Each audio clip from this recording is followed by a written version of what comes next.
Welcome to the Dr. PhilGood, our weekly broadcast on trauma recovery, cellular health, and real-life healing from the inside out.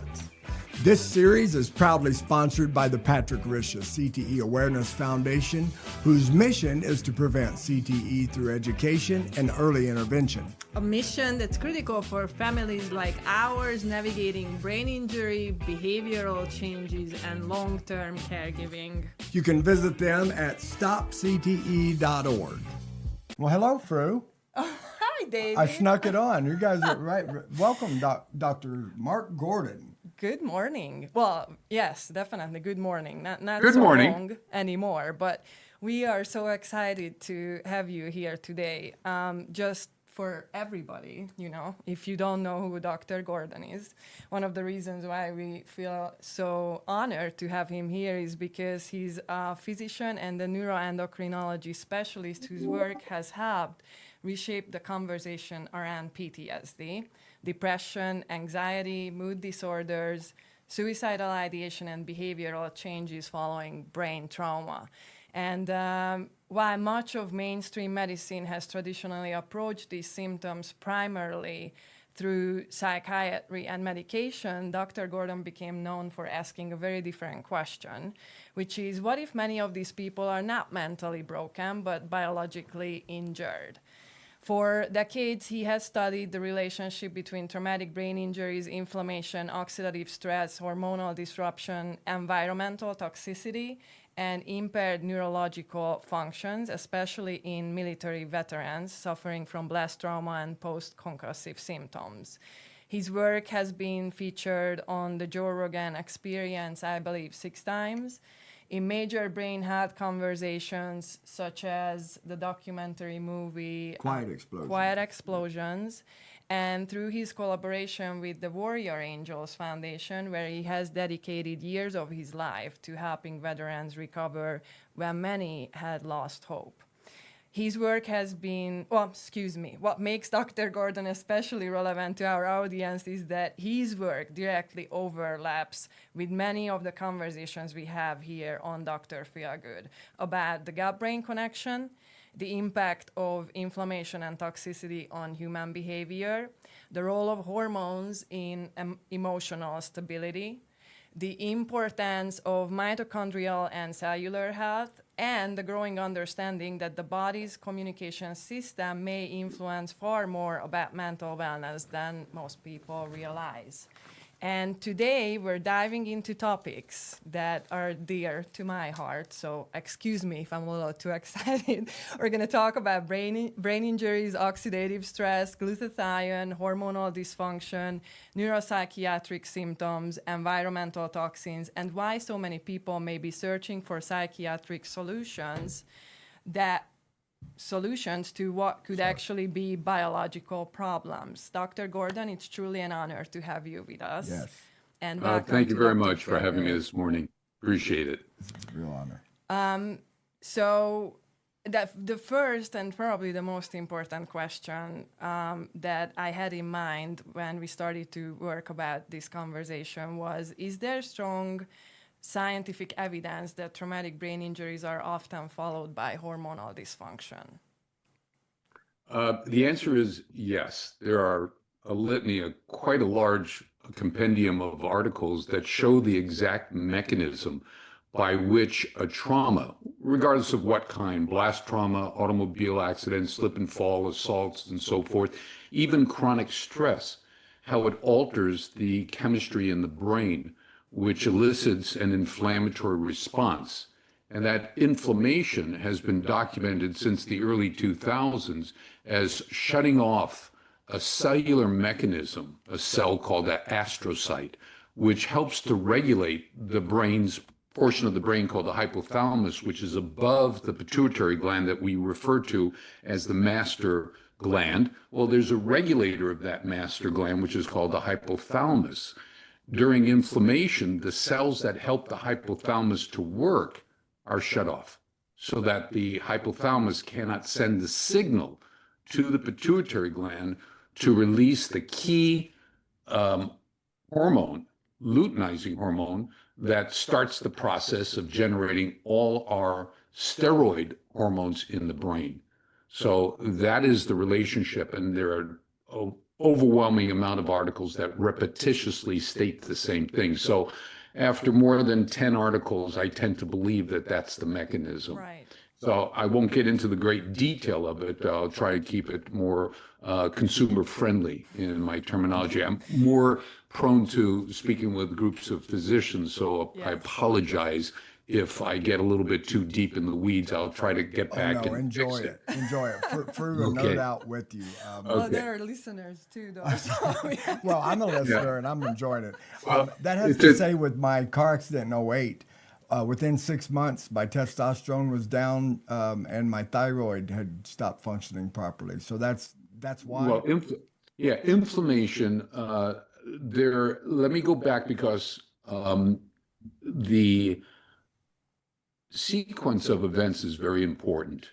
okay. And we've understood a lot more about how is it that a shaken baby or a child who's using a trampoline or someone who has repetitive head injury or repetitive blast exposure, how is it that that triggers this cascade of events that leads eventually to change in personality, emotional turpitude, cognitive impairment, and so forth. And the mechanism is called mechanotransduction, which is basically when any vibration happens to the brain. When any vibration happens to the brain, the cells of the brain hit each other. And that initiates a response where it starts dropping out or producing free radicals. So the oxidative stress, the free radicals rise. And when they rise, they trigger a cell in the brain called microglia, which are the immune cells of the brain, to start dumping inflammatory cytokines or pro-inflammatory cytokines. And those pro-inflammatory cytokines are the ones that lead to changes in the biochemistry or the neurochemistry of the brain. And when it changes the neurochemistry, you no longer can produce the neurotransmitters like serotonin, dopamine, GABA, and so forth that keep us in balance, as well as the inflammation starts deteriorating the brain. So we see neurodegenerative conditions from chronic inflammation that I know we'll talk about shortly, where this chronic inflammation, because the immune system of the brain is being told continue to generate inflammation, and it starts deteriorating the brain, and you end up with what? You end up with Alzheimer's, Parkinson's, ALS. You end up with multiple sclerosis, CTE, things they call PTSD and TBI, all these labeled things, but the foundation or fundamental condition is all the same. Inflammation creates disruption of the biochemistry or neurochemistry of the brain, which includes neurosteroids. Neurosteroids is the term for the hormones produced in the brain, which happen to be the exact same hormones produced below the neck in all the glands that we have. In 1986, Dr. Bailou out of Paris, France, discovered that there were enzymes in our glial cells, neurons, in all the cells of the brain that help to convert cholesterol into our steroid hormones. So anything that lowers cholesterol lowers your brain's ability to function. And it was the cause for the death of my mother. Oh, I'm sorry. She was put on to excessive amounts of steroid, of cholesterol lowering medication, statin drugs, and it eventually caused her death. Or Thank caused you for her. bringing that up. Yes. I've been telling my loved ones about that. Yes. Yeah, I didn't so know it's that horrible. about your mother. I'm sorry to hear. Anyway, yeah, on YouTube, I believe I have from 15 years ago, a presentation I did, quite extensive, on the cholesterol myth, or the mythology of I cholesterol. need to look Anyway, it up. so I think it's called the cholesterol myth. Anyway, so the inflammation will alter a number of chemicals, and I stated earlier that stress causes what hormone to rise? Cortisol. And when cortisol goes up, it shuts off a very important protective chemokine chemical in our brain called fractalkine.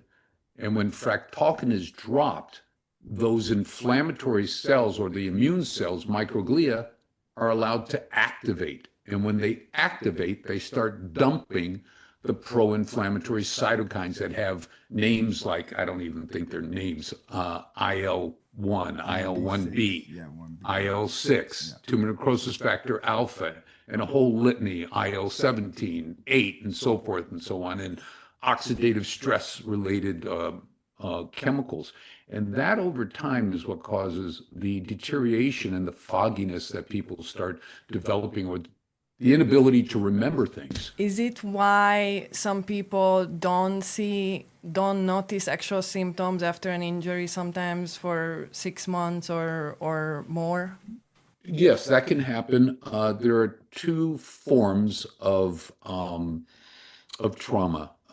We categorize one as subconcussive, which is what Bruce Parkman, we spoke about him before the recording. Bruce Parkman of the Mac Parkman Foundation. We talked about subconcussive. I lecture for them every year. And then there's concussive. What's the difference between subconcussive and concussive? In subconcussive, you have a hit on the brain and you don't have any immediate symptoms. So you think nothing of it. You get up, you brush yourself off, and you get back to work, and you might have another subconcussive hit. Over the course of time, they accumulate, and their cumulative effect is the same thing as a concussive head injury, where in a concussive head injury, you immediately have some symptoms. They might get better over time based upon how intense the concussive strike was. Absolutely. But the subconcussive one is the one that scares me the most because there's no flags going up. You've got nausea, vomiting, or disorientation, or amnesia, or you're knocked unconscious.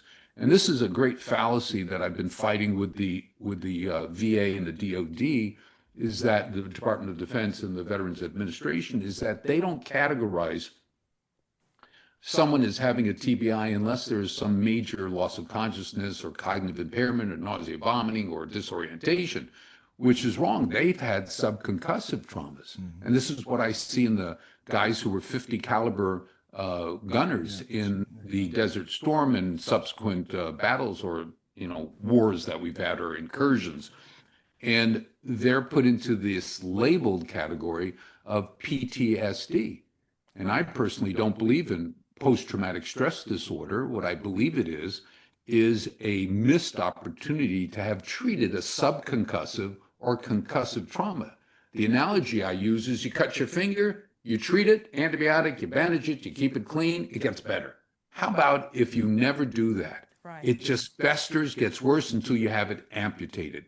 Right. And also, it's a lot easier to say, oh, you've got PTSD, let's give you this satchel of medication and let's see which one works or which one kills you. Yes, absolutely. As opposed to a deeper understanding of this area of neurotrauma. I don't like using TBI that much anymore, but it's neurotrauma. When you say TBI, it stigmatizes people into, oh, I've got traumatic brain injury. No, you've got neurotrauma.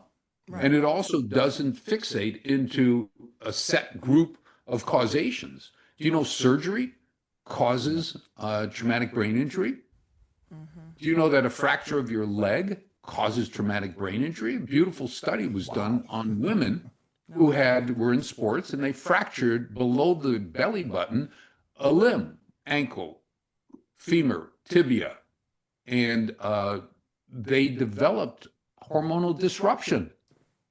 Women, they stopped their menstrual cycles for 3 months because the hypothalamus wasn't able to send a signal for FSH and LH to the pituitary to help the fecal cells, the ovaries, to produce their hormones. Yes, and normally that's something that, if I go to the doctor and I tell the doctor that something happened to my cycles, they're not necessarily going to, or not at all, I shouldn't even say not necessarily, they're not going to connect it back to that. No. But speaking of this, so people who are listening, and this is their case, what kind of hormonal changes do you see most often in your practice after traumatic brain injuries? There's an order, and there's articles talking about it. Growth hormone is extremely sensitive, okay? Then the testosterone estrogen pathway, then the thyroid pathway, and then the cortisol pathway. And cortisol usually happens because of adrenal fatigue over chronic stress, whether or not it's psychological stress or physiological stress. The adrenal glands, which are responsible for producing things like DHEA and so on, which is antidepressant, interleukin 6 suppressing, helps with production of coating of myelin or coating of neurons, nerves, and so forth. You lose it. And also, there's a relationship between high cortisol ACTH, adrenal corticotropic hormone, which stimulates the production of cortisol, where too much cortisol for a prolonged period of time leads to a deficiency of DHEAS. The sulfonated form is the one that's stored mostly and has function in the brain. So you can actually look at your DHEA and cortisol and their history and say they've got, chronic fatigue of the adrenal glands, whether or not it's adrenal fatigue or adrenal shutdown. Wow. Which alters their emotional state and their production of hormones. Remember, cortisol will cause greater inflammation in the brain through the fractalkine system. Wow. Yeah. So issues with the cycles, and then of course memory issues. That's Right. obviously what other symptoms are very typical for all of these that you see a lot, or that people actually that your program helps them with. Well, you're talking about when hormonal deficiencies occur. What are some of the symptoms Yes. we see? Well, depression is very, very common. Anxiety. We have bipolar, obsessive compulsive. We were talking about Dr. DeMaio earlier, and and she's a psychiatrist. And I asked her. We were on, in fact, Mac Parkman's podcast. We were on Brain Rush podcast with the NFL and with the Corey and Paul. Podcast. Yeah, on the podcast, and I asked her point blank. I said, "So you're a classically trained psychiatrist?" She said, "Yes." I said, "So you have classical cases of psychiatry coming to you?" She said, "Yes." I said, "And you've been using the Millennium Protocol for the last 3-4 years?" She said, "Yes." I said, "Therefore, in testing these people with psychiatric conditions, what percentage of them had at least one hormone deficiency?" And she giggled a little bit. She said, 100%. Right. 100%. And what we find, and what I work with our military, I have 3 daughters, 2 are docs. One, my daughter Allison Gordon Gregg, works with me taking care of all the professional sports and the civilians. I only work with the military. And we see all forms of neuropsychiatric conditions. The reason why we call it neuropsychiatric is because when you say psychiatric, most people think, oh, you're crazy. Yeah. Well, in neuropsychiatric, there's a neurological cause for it. And one of the things that has not been very well spoken about, other than my bandwagon of promoting, is that hormones are much more than just for reproduction, for sex, for libido, and so forth. They regulate a lot of the chemistry in the brain. For instance, the importance of testosterone is we talked about IL-1, IL-1B, tumor necrosis factor alpha, and IL-6. It actually suppresses those, and it increases one of the most important anti-inflammatory interleukins called IL-10, which is anti-inflammatory. So it shuts off 4 inflammatory and raises an anti-inflammatory. Estradiol drops something called the MAPK, phosphokinase, which increases inflammation, which during trauma, inflammation increases. What estradiol does is help to reduce that. After if you don't, yes. And if you don't have premenopausal or menopausal hormonal replacement reconstitution, this is why we're seeing such an increase in neuropsychiatric conditions and cognitive impairment in women, is because, and I see this monthly, where women end up coming to us saying that I went to my primary doctor or to my OBGYN and said I wasn't feeling well, they refused to do hormonal studies. Oh, yes, I know And that. then when they do the hormonal studies, their deficit is so intense.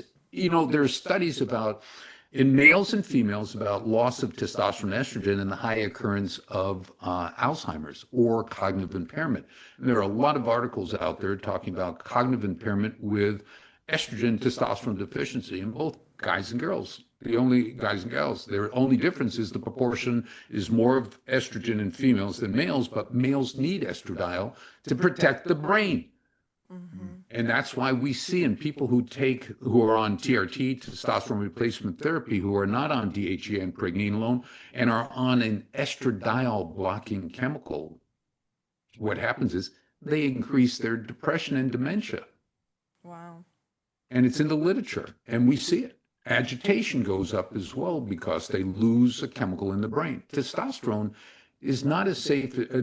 Testosterone for brain function is not as safe as we think. A whole new dialogue on that. Oh, and yes. Well, yeah. I don't And think I wrote a paper, it's on my website, that talks about it. On my on website, testosterone. it's about testosterone. I just came back from Miami giving a lecture on the fallacy of clinical laboratory reference ranges, the standard reference ranges that we go to the doctor and he draws our blood and says, oh, based on these results and the ranges, you're normal. I wonder if that's why they refuse doing the hormonal test at the beginning, because like from their point of view, it's kind of pointless. To your point, I had hormonal issues is something that I suffered from a very long time, like early, like teens. And Right. and it just amazed me that every single time I said, I don't want the birth control pill, please I want to see what's going on with my hormones, every single time. Oh, no, don't worry about that. Yeah. And it blows my mind. Dr. Yeah. Gordon, about a year ago, I watched one of your clinical speeches or whatever you call those, where it's just doctors you're reading out to, and I shared it with Fru because I had never heard anyone speak her language like I heard you. I'm like, this is when I was introduced to you, and I was so excited. Fru, you got to see this doctor. Remember which one it was on? Oxidative I don't know stress. what it's called, but it's on oxidative stress. I shared it with a bunch of people. She's been talking to me about this for 7 years. I don't speak Hungarian, so I don't speak her language. True. Very true. She speaks yours. We speak medicalese. Okay. So back to like hormones and how they're affected. We talked a little bit about how they're affected after an injury. What is your opinion about toxicity, like environmental and internal toxins? Because we Right. also talked about medication, right? That can be toxic also. Absolutely.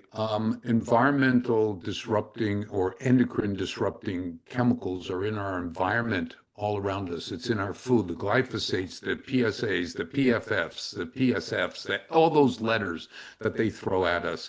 They're disrupting. The detoxing, how do you get all this stuff out of your body? They're talking about the microplastic particles and Alzheimer's. They're talking about disruption. They all induce an inflammatory process. That is the bottom line. That'll always be where I go back to. The foundation of everything that I work with really has a crux of inflammation. So the environmental endocrine disrupting chemistry is extremely brutal to our system. I have a paper, one of the medications that's so common in the military, Motrin, ibuprofen, is an endocrine disrupting chemical. It shuts down the production of testosterone. So the whole lineage of production of cholesterol down 30 different hormones is due to ibuprofen, all those medications in the non-steroidal anti-inflammatory. So I released a draft paper that's being massaged into an article, which is called The Two Eyes of Hypogonadism, and it applies to both males and females. And it turns out that not only does that family of non-steroidal anti-inflammatories shut off the brain's hypothalamic astrocytes communication to turn on the pituitary, but it also blocks in both females thecal cells, which are in the ovaries, and the Leydig cells, which are in the testes. It blocks their ability to recognize the signal to make testosterone. You know, in women, testosterone comes before estradiol, but the testosterone is converted faster to estrogens in females than males, theoretically. So this is a problem with, you know, one of the pills. I don't know. Yeah, Yes, with a now pill. we can see it. 800, and they take 800 milligrams. They'll take it 800 milligrams 2 to 3 times a day. Right. And then we started this program in 2018, and it changed my entire practice of medicine. I don't use testosterone per se anymore. What we do is we fix the system with selenium and a stimulator called clomiphene citrate, or e-clomiphene, and it stimulates their system. So we have 55-year-olds, 76, 78-year-olds, 78-year-olds who are making their own testosterone Wow. because we've been able to turn the system back on. And the reason why they lost it is from inflammation and endocrine disrupting chemistry. Wow. Yeah. Thank God for That's Dr. crazy. Gordon. So, Well, can you please explain the relationship between chronic inflammation and oxidative stress with your own words? well, I'm not going to use your words. Okay. Yeah, don't use it. Nobody will understand that. Yeah. Anyway, our body is set up to protect us. Yes. So when we're exposed to a toxin, a virus, a bacteria, or a mold, the immune system turns on. And when the immune system turns on, it has one goal: to eradicate the threat. So it removes the threat and then turns off. That's the acute phase.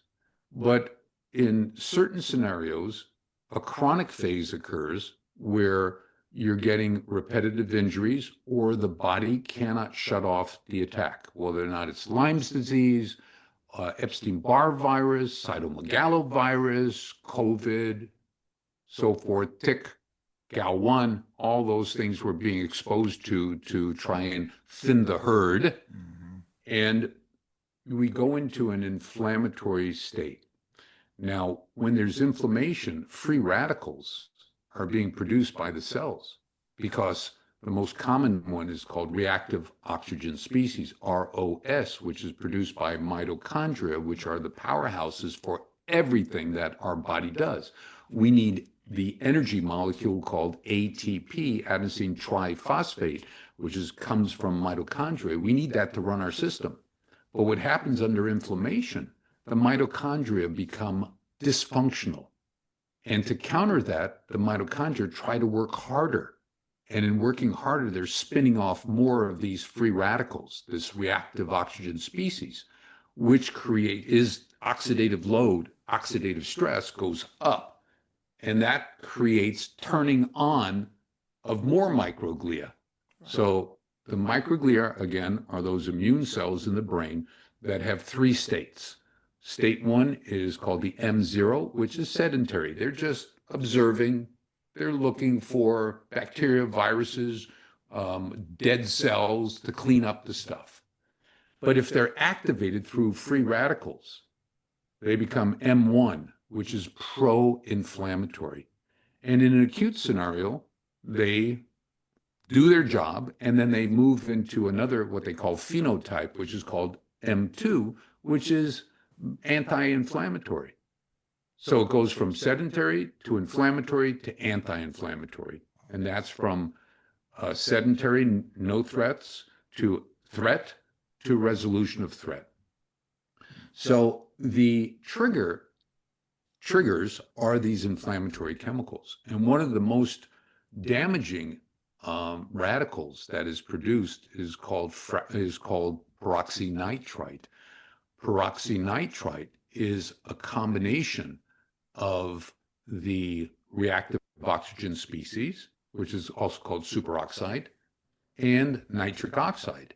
Nitric oxide is what causes blood vessels to dilate in the brain, in the body. That's why you'll see beets, people selling beets like Dr. Nathan Bryan has a product which increases nitric oxide. Arginine increases nitric oxide, which causes vasodilatation, dilation of the blood vessels.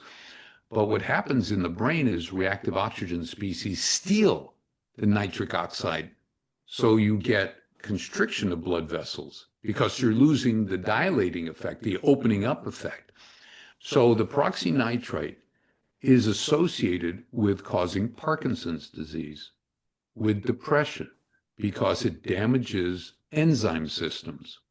So glutathione is an extremely important anti-inflammatory product that we have in our body. It's produced in our body. Right. Yeah, we can supplement with glutathione. More studies have been done on the benefits of NAC, N-acetylcysteine, which is 2 of the 3 amino acids of glutathione. And there are military studies. Bethesda did a couple of studies. I think Walter Reed did studies on it, where given to people who were exposed to blast trauma, they didn't develop the symptoms in 89% of the cases. Nice. In this control group that did not receive the N-acetylcysteine, it was 86% that did experience symptoms. Wow. 89 were protected, 86 developed the symptoms when they weren't given N-acetylcysteine, and that's within a week.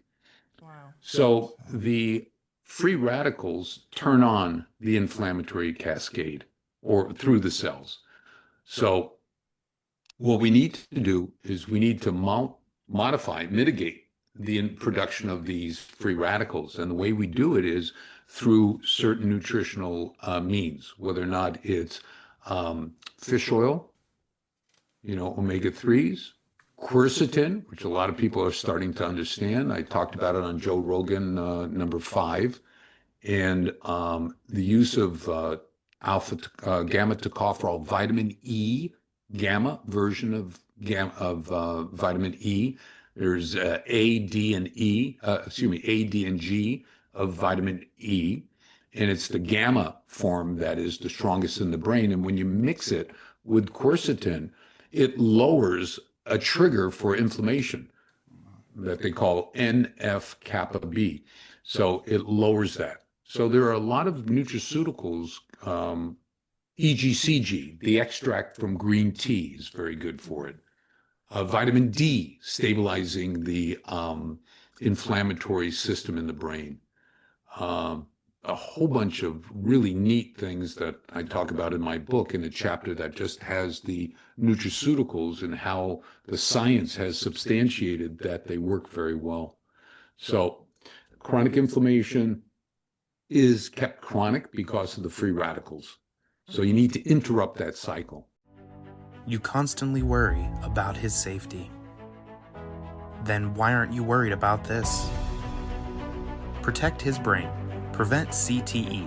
Learn more at stopcte.org. So if you can manage to lower either one of them, the other one is kind of going to follow, correct? Correct. And we have a new tool which I became knowledgeable about almost 2 years ago, which is a genetic test for inflammatory chemicals in the brain. Okay. And what we do, or what we did in the test with a group of Navy SEALs, is before we put them on our treatment, we did this test. And the test is an inflammatory test. It uses PCR, which is polyclonal reactive PCR, polyclonal reaction, where it looks at the genetic markers for inflammation. And we then put them onto treatment, and then we look back at 100 days at a second test, and you see the levels drop. So what it does is it helps us to validate and objectively prove that our treatment protocol works at lowering the inflammatory cytokines. So now I think this month we're releasing the panel. I work with a company called I Express Genes out of Huntsville, Alabama, which we got Bruce Parkman and the Mac Parkman Foundation to agree to include into the project that I'm doing for them with veterans, because it gives you a great marker for how well the treatment's working. So if it's working well, we're good. If it's not working well, we have something that's objective, reproducible, validated, FDA approved, I believe, and it tells us what more we need to do. Our key treatment is based upon something called a 28-point biomarker panel. That 28-point biomarker panel took me 14 years to put together, and it is a combination of neurosteroids, the hormones produced in the brain, the regulatory system in the brain, and then the hormones produced below the neck. And it's looking at those in combination, which is analyzed by a piece of software that tells us how to treat.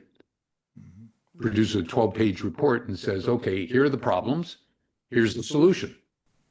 Very good. That was the first. Okay, so that it makes it very easy for anybody without the background. I've 46 years in medicine, 31 years dealing with neuroendocrinology, neuroendocrinology, and trauma since 95, where I started working with the NFL from 95 to 2007, working with the players, not with the NFL, with the players.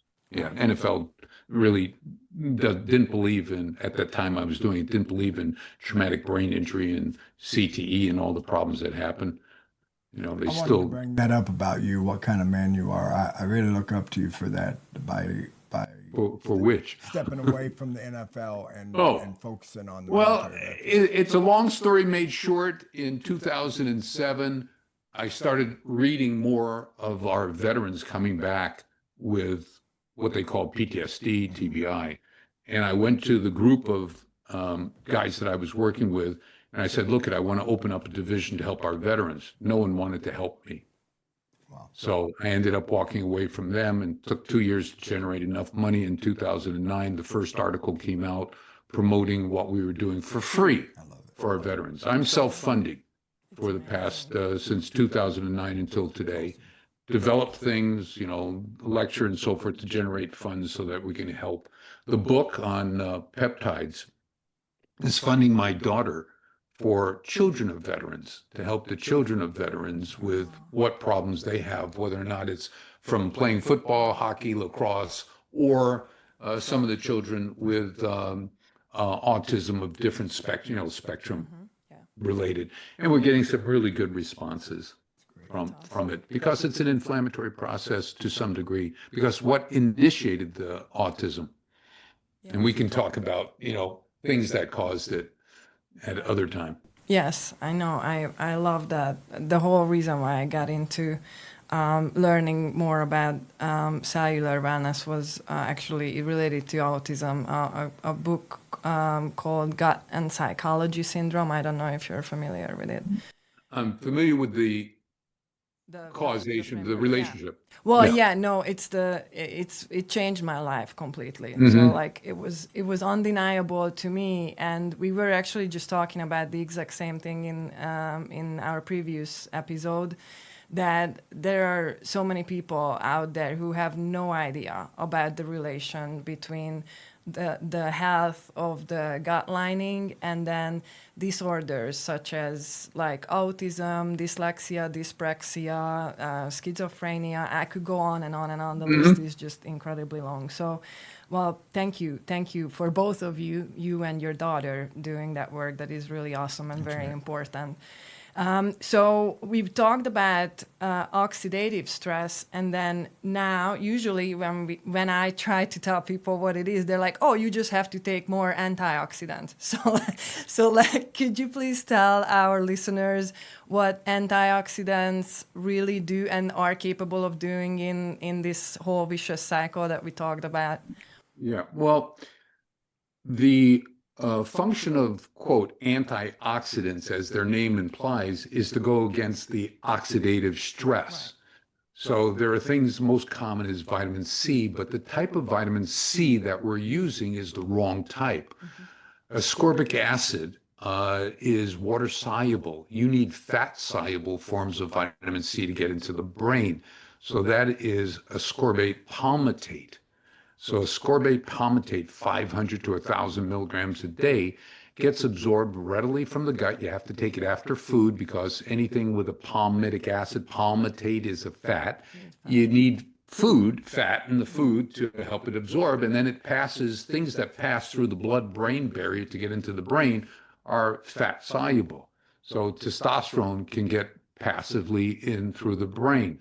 DHT can't. Some of the other hormones don't go directly into the brain. That's why they're manufactured in the brain. So vitamin C is a great one. Another one is quercetin. Quercetin has 5 layers of benefits, one of them being that it helps with shutting down the trigger called NF-kappa B. It helps stimulate something called IGF-1 binding protein 3, which is made in the liver, which is stimulated normally through growth hormones. It's an anti-cancer product. Binding protein 3 and 4 are both anti-cancer. There are 7 in total with a diverse benefit. So quercetin will increase that. Gamma tocopherol is a fat soluble. Gamma gets into the brain. Omega-3s, but it's the amount that you use. A great book is by Colonel Michael Lewis. Colonel Michael Lewis wrote a book called When Brains Collide. It was his thesis when he was active in the military to try and encourage the military to add more omega-3s, EPA, DHA into the foods or to have it available to them to help with the brain prophylactically. You know, this is the difference. Do we want to be proactive or reactive? Do we want to start our kids on things to protect their brain while they're playing softball, hockey, Pop Warner, and so forth? Or do we want to wait until they have symptoms and then treat them? Right. So proactive is definitely much better. Absolutely. You can catch a lot more rainwater. And, you know? and I always tell people when they look at, such as the cost of supplements, is that on the long run, or you're going to see that it's more economic to be proactive also. Correct. Yeah. So, very important. So what about glutathione and what do you think about, even when we talk about antioxidants, should we aim for, like interventions where we are actually signaling the body to make more of them, to become more efficient producing of them, or should we focus on just supplementing the body with them, and especially glutathione, I guess? Yeah, well, the important factor is that our body has 2 anti-inflammatory protective systems. One of them is based on glutathione. The other one is the SOD system, SOD, which stands for superoxide dismutase, which is needs things like copper, good copper levels, needs magnesium, molybdenum, manganese. What else is on there? Metals, minerals. So how many people actually take mineral supplements? Very few. Right. Very few people take mineral supplements, and therefore we did a study 5-6 years ago where we had our veterans coming in and we ran them through all the tests, and we didn't start them on treatment, but we gave them a vitamin mineral combination. And they would call up saying, I don't know if this is placebo, I'm feeling great. It's because when you drink water, what's the mineral concentration in the water that you buy in glass bottles, mountain water or, whatever it is? There isn't any. Even the ones that have mineral water from France or mineral water from Yugoslavia or mineral water. Filtered ones, those are going to be stripped from all of that. Correct. And most of the osmotic systems with carbon and so forth remove majority of the benefits. So I have a device called the Swirl, which was gifted to me by Dr. Polzak, which you put your minerals in it. It's electromagnetic, so it forms structured water, which was an interesting read I did about 5-6 years ago. And so I put my minerals in it and I take my minerals. I love it. And I take supplements of 7 different magnesiums. There are 13. I wrote a paper, which is only 2 pages long. It's a chart, really.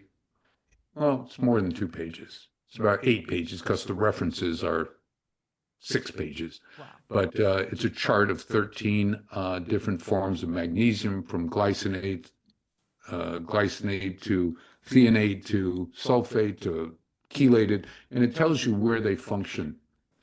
And it's all readily available on my website. You know, I come up with a question from a patient, and I don't ignore it. I deep dive on everything, and I send it to them, and I said, oh, this is interesting. I thought there was only like 5 or 6 different magnesium. Now I take 7 different magnesiums. Can you tell the Wow. listeners your website and where they can go to find this?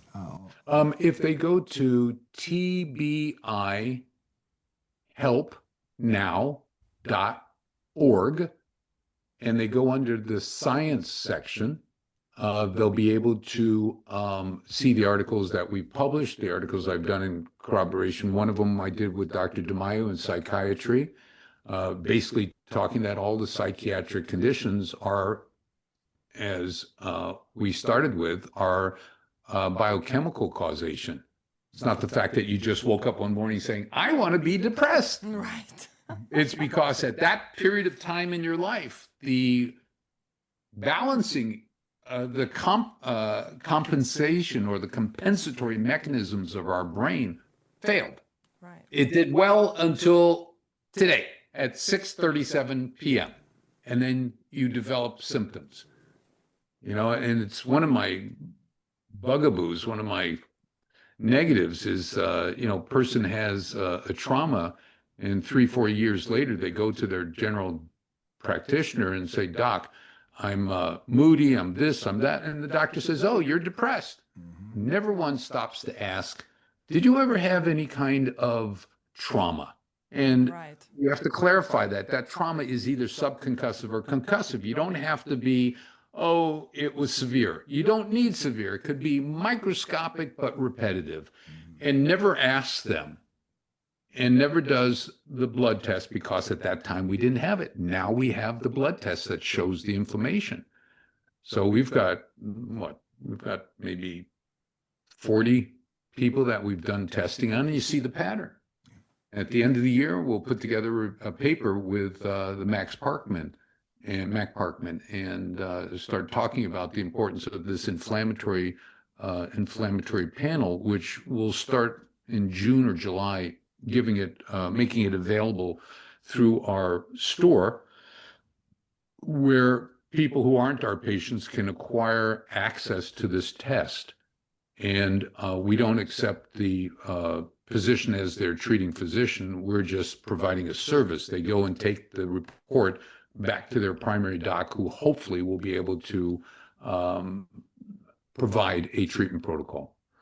And we'll eventually have a suggested treatment protocol. But the most important is a comprehensive hormonal assessment, our 28-point biomarker panel, and doing the MIXG, MIXG, which is the Millennium I Express Genes panel, inflammatory panel, which just blew me out of the water. I've been waiting 29 years for a company to develop this technology, or for me to become aware of it. And it's owned and operated by military, by veterans. Yeah. And that's how I was referred. In an interview, and I got so excited when I heard it, because David too, we take a supplement that's supposed to decrease oxidative stress, and I'm like, I can't wait to actually see that on paper, where we can see the results and what happens, like not just talk about it and not just I feel better, but actually knowing that. And I heard you talking about the gentleman who started the company, which was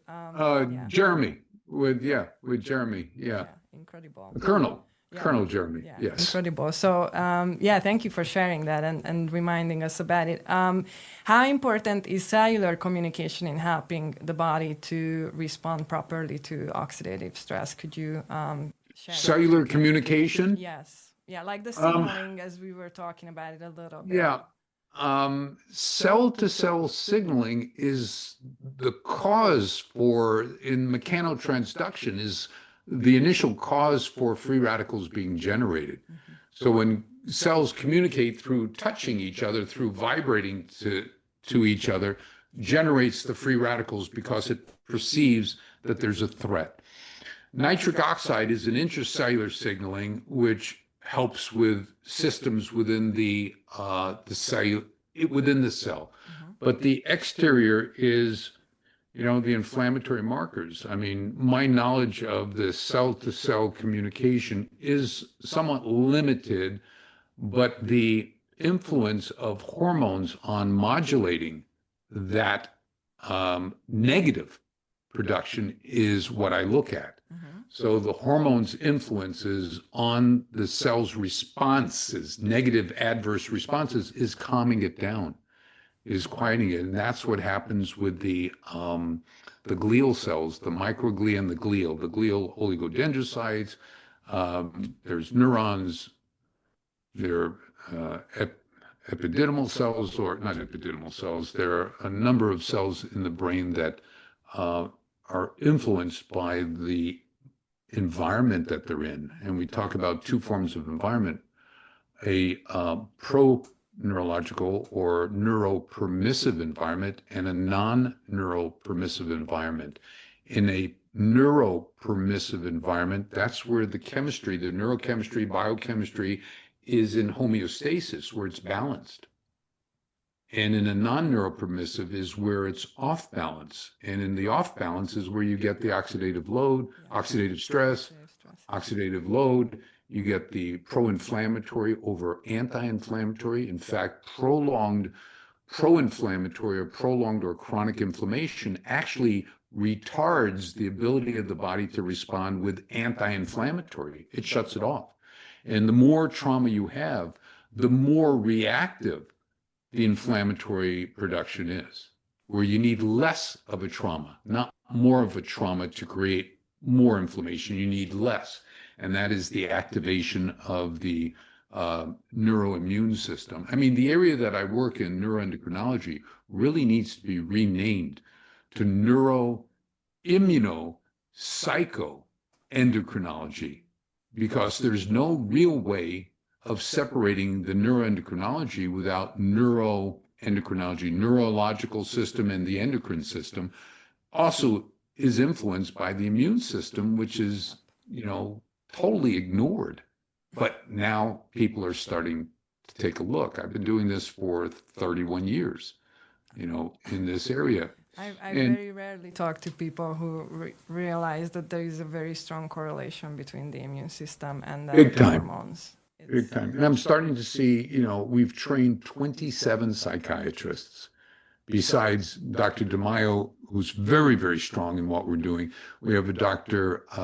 Kiefer, Jason Kiefer in Hawaii, who's very strong. He's another psychiatrist, very strongly involved in what we're doing, utilizing our software to interpret the labs and offer treatment suggestions. They make their own decision, but what's happening is you need less and less pharmaceutical medication, because the pharmaceutical medication, does its protection for those who need it, but at the same time is a double-edged sword. Absolutely. It hurts also. Would you like to give your Millennium Health plug? Or you create your own supplements, right? I spent 16 years with my daughter. My daughter, Allison, is a naturopath who specializes in gut health. Oh, wow. I love that. Gut, brain, gut health. And over the past almost 13 years that she's worked with me, she has learned neuroimmunoendocrinology and does a bang-up job. She takes care of all our civilians. And it's always nice to get a high-end doctor who calls me and says, look, my son saw your daughter, and do you know how special she is? I said, yeah, look at her father. We agree. She's got great genes. What genes are they? Seven genes for all mankind? Yeah, 7 genes for all mankind. Yeah. So, But anyway, so speaking of oxidative stress and how that's kind of like an underlying cause with inflammation, chronic inflammation for right. everything, what are the most effective ways of reducing oxidative stress, in your opinion? Well, it's a combination of correcting your hormonal milieu because a lot of our hormones like pregnenolone, pregnanediol, uh, progesterone, allopregnanolone, testosterone, estradiol, DHEA suppress the inflammatory chemistry. DHEA reduces interleukin 6. At the same time, it stimulates the oligodendrocytes to make myelin.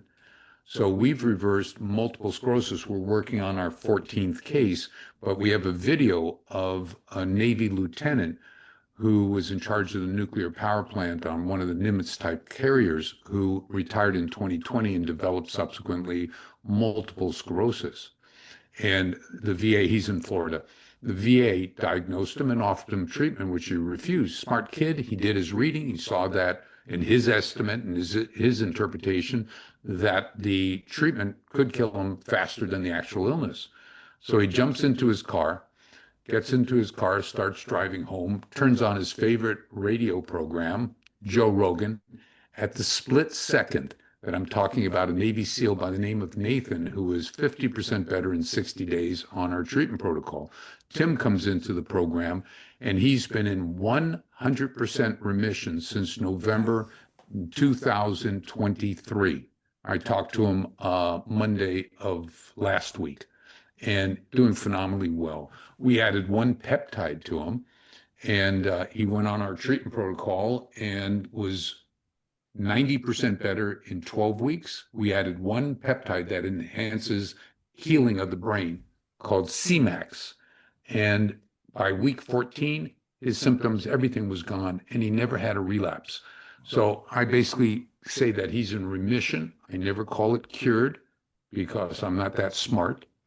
And the issue is, we'll see. But November of 2023, he's been without a single symptom. Wow. He came to us, he had lost vision in his left eye, function in his right hand, right leg, and he tells his own story on my YouTube channel.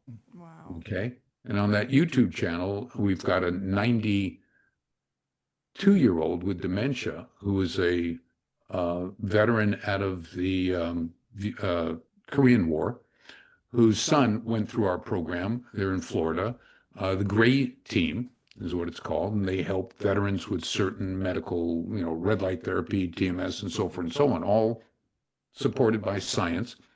And he called me. He said, my dad's 92. He's got bad dementia. I said, can we do anything? I said, sure. I was just in the middle of writing the beginning of the inflammatory and neurodegenerative diseases, which will be out at the end of the year. And I sent him a kit. 70 days into his treatment, the son calls me, Kerry calls me, says, my father's better.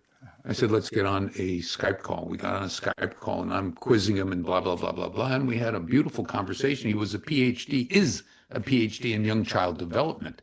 And so we talked about that. My kids were getting ready 3 years ago. We're getting ready to give birth to their kids. I've got 4 grandkids with one on the way. And he sent me a 1.5-minute video, which I posted on my YouTube.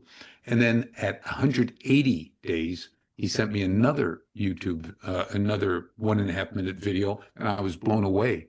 Wow. He went from being okay to being phenomenal. That's awesome. And he's running a mile a day, and he's in the gym 3 days a week with his son, Kerry. But his word acquisition, his speech, his word structure, sentence structure was phenomenal. Just blew me away. One of our listeners just sent me a message that said he works in law enforcement. He said law enforcement has the same issues as the military. Yes, we take care of first responders. Okay, so we've got FBI, local police from Multitude. We've got a lot of veterans who went into law enforcement. They're Leos too. We help as best we can financially with all of them, get them free stuff and support them Thank you for doing as best we can. And we have to support our law enforcement just as well, our first responders. We've got, from 9/11, we've got a fireman who watched as 230 some of his colleagues, died in 9/11, and he's, significantly impacted, and he's in New York, but doing well. He's in the movie Quiet Explosions. Okay. That's a great Which movie. is- All you listeners need to watch it. It's free. You go to tubitv.com. Is I it sent someone there yesterday. Tubi? Yeah. I didn't know if And it it- was free, but I did Yeah, it is suggest on it to people. Yeah, tubitelevision.com is a great way to watch it. I've been sending copies of it to Washington, to Congress, and so forth, to the politicians who are also veterans, trying to get some help. Right. Because we've got, this morning, there was 16,718 people in our program that come in, they get better, and they leave. That's the beauty of our treatment, is it's not lifelong. Graduation. Yeah, we have test. people 5 years ago who were back normal, who had a subsequent head trauma, automobile accident. They're back as civilian contractors in areas of threat, and they hit themselves, or they get exposed to a blast or whatever, and they're back. It takes us 2 to 4 weeks to get them back to where they were, because they know how to use our system and they have readily access to it. That's awesome. That's unbelievable. It's a blessing, truly. I had a car accident in '08, and they, within 6 months, I was in the psychiatry office, diagnosed bipolar, doused me with all kinds of psychiatric drugs. 8 years gone years. by, and I had attempted suicide over a dozen times, ended up homeless, and here I am now. And all of that. Yeah, so Dave, been avoided. so the question is, how many times did they check your neurosteroids and neuroactive steroids? 0. Right. All they need to do is see that. That's it. I mean, if you go in and you look at every one of the hormones that are lost, from testosterone to allopregnanolone, you'll see the articles. Allopregnanolone is associated with schizophrenia when it's deficient, depression. We have a pharmaceutical company that made allopregnanolone. They call it Rososo, also brexanolone. And they made it for postpartum depression, anxiety, and they don't even talk about how well it works for sleep. Pregnenolone, phenomenal for sleep if you take it appropriately. Yeah. And that's a hormone that produced in the brain, but you lose it. It's called the mother of all hormones, pregnenolone. Yeah.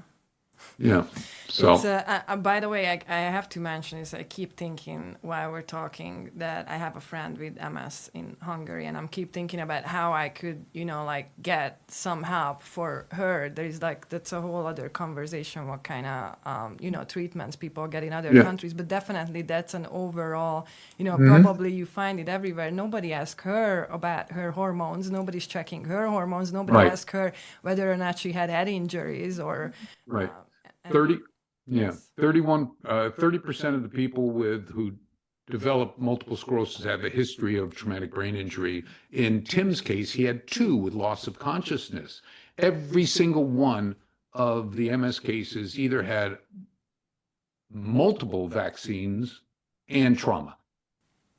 Well, I know she was under stress for a long time. So, again, we're talking about that is going to affect her overall health too. That will, I'll eventually have a paper once I get more cases of MS under my belt, a paper talking about the treatment protocol. But the treatment protocol is fundamentally the same for everyone. everybody, It's yes. about addressing the oxidative stress, the impact of oxidative stress on the hormones of the brain, and understanding that all these hormones are not about gender, male or female. It's Right. not about sex. It's not about reproduction. It's about how they have a secondary and tertiary, second and third function at regulating inflammation, Yeah. nerve communication, axonal communication. What do you wish more families understood about the biological side of mood changes, anxiety, depression, personality changes, impulsivity, rage, or suicidal thoughts after a brain injury? Yeah. The most important thing for families that are dealing with what could be neuropsychiatric conditions is understanding that if they're neuropsychiatric precipitated, that there's a cure for it.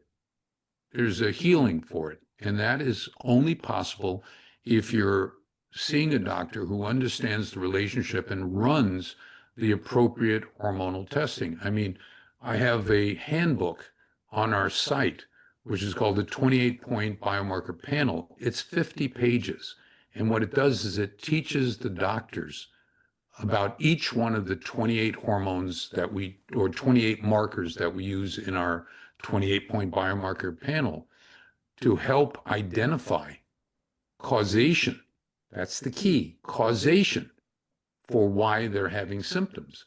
Most treatments now, as you know, are symptomatic treatments. Mm-hmm.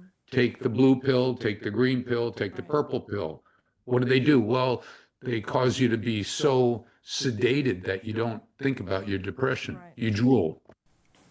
Mask symptoms, basically, is all. Masking symptoms, exactly. What I do, what I've been doing for the past 31 years, is looking for causation, looking for the cause. Yeah. You That's why we love what you do, Dr. Gordon. Like, Thank truly, you. because going down to the roots is the most important thing. Yeah. And I call it the weeds, the deep dive into the weeds. I like. So when I sent you the first 10 questions, you said one important question was missing, which was, do psychiatrists have any role in patient care if someone has developed neuropsychiatric conditions after a TBI? And you also said your answer was an empathic. Well, I thank you for saying that. I learned a new word right there. I thought I knew about empathetic, but I didn't know. Emphatic. I didn't know. So can you please explain our listeners why? Yeah.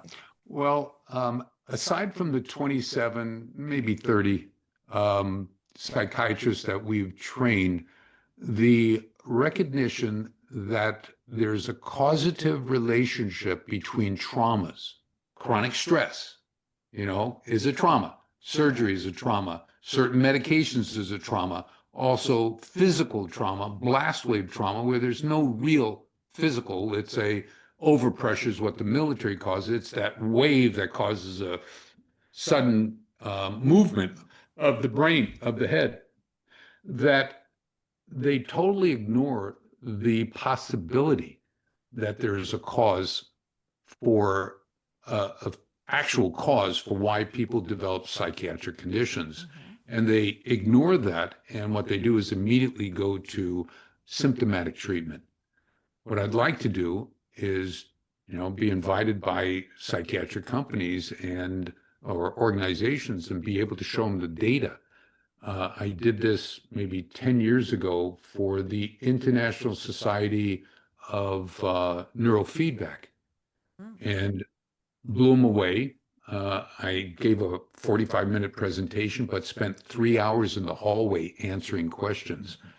And it was about why their technology wasn't, doing 100%. And the reason is, if you're doing neurofeedback, you need to have functional neurons, right, which brought me to the two articles. I've got one posted, I've got another one pending, which is on why, when there's inflammation in the brain, psychedelics don't work as well. Interesting. And the reason why psychedelics and medication generically for the brain doesn't work as well is because the inflammation in the brain alters neurotransmitters and neuroreceptors. Neurotransmitters are the chemicals that tell the brain or the cells what to do, but in order for them to work, they need to have a lock to go into to open up the door, mm-hmm, to allow for the effect, lock and key, ligand. So as long as you have this non-neuropermissive environment because of inflammation and change in the chemistry, you're going to be throwing in things like ibogaine, ayahuasca, psilocybin, LSD, MDMA. All these things are not going to optimize. And I've seen cases where they're coming to us because they've already gone through ayahuasca, ibogaine, whatever, and they say, it helped, but I didn't get to where I thought I would get to.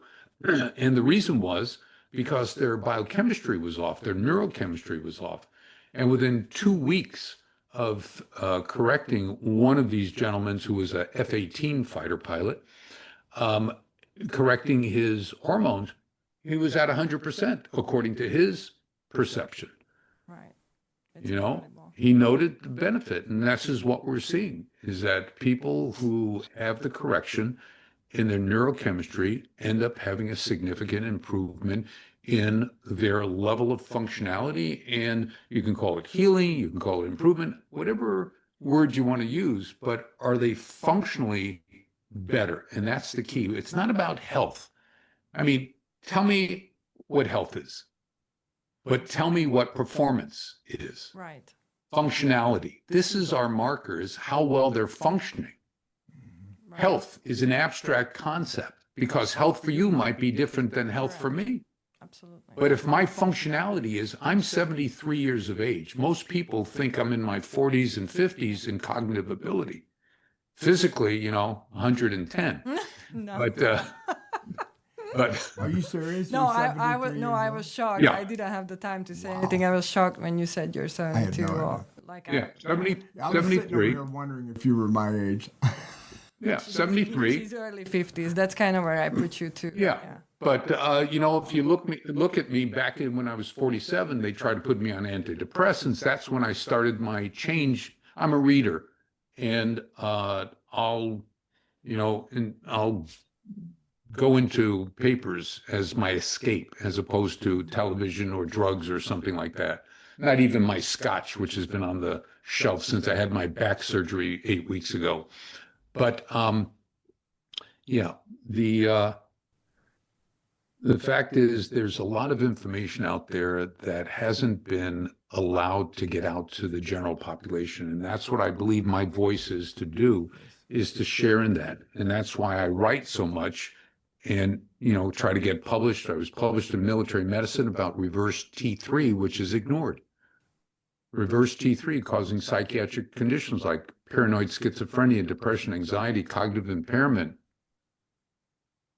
No, I mean, even the endocrinologists don't want to talk about reverse T3, but it's real. It's there. It's in our blood. Anyway. Yeah, the only reason why I'm smiling is because I know exactly how that feels when you have that information that is like the missing link for a bunch of people, and then you just have this driving force to go out and share it. Yeah. So I love it.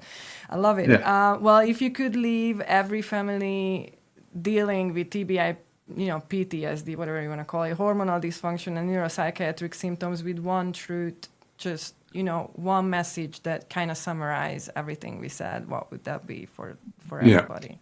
If you or anyone in your family is being treated or is experiencing any psychiatric condition, you want to look back in their history and think about any time they might have been in a car accident. They didn't have to be driving in a car accident, a slip and fall. They're doing sports that are contact sports or non-contact sports, and they develop a condition that is labeled as a psychiatric condition. You might want, and if they haven't had appropriate testing, you might want to have appropriate hormonal testing. And as a means of looking at the disruption of the neuropermissive environment. And medication creates a problem. Thank God for AI. It used to take me weeks to take medication that people were coming to me on and put it into, go spend in my PDR book looking for side effects. Now I put it into AI in less than 2 minutes. I have a report that says how each one of the medications negatively influences hormones and what that side effect of negative influence on that hormone is in terms of cognition and emotional, stability. Yeah.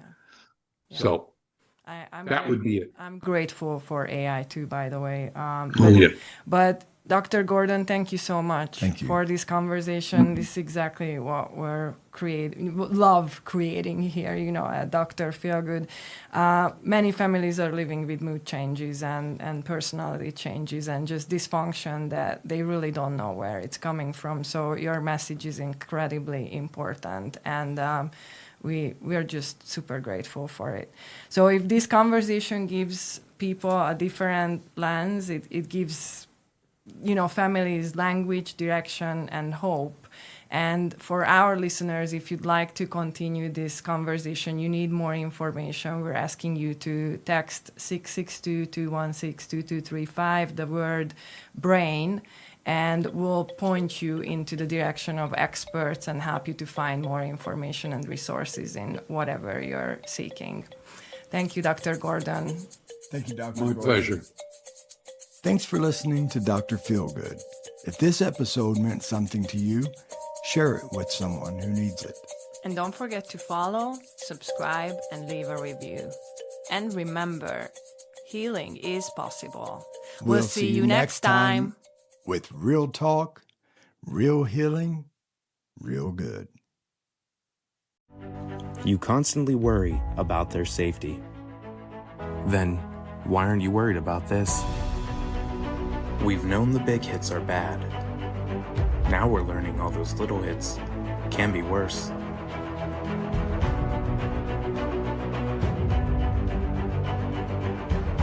Choose Brain Safe Sports. Learn more at stopcte.org.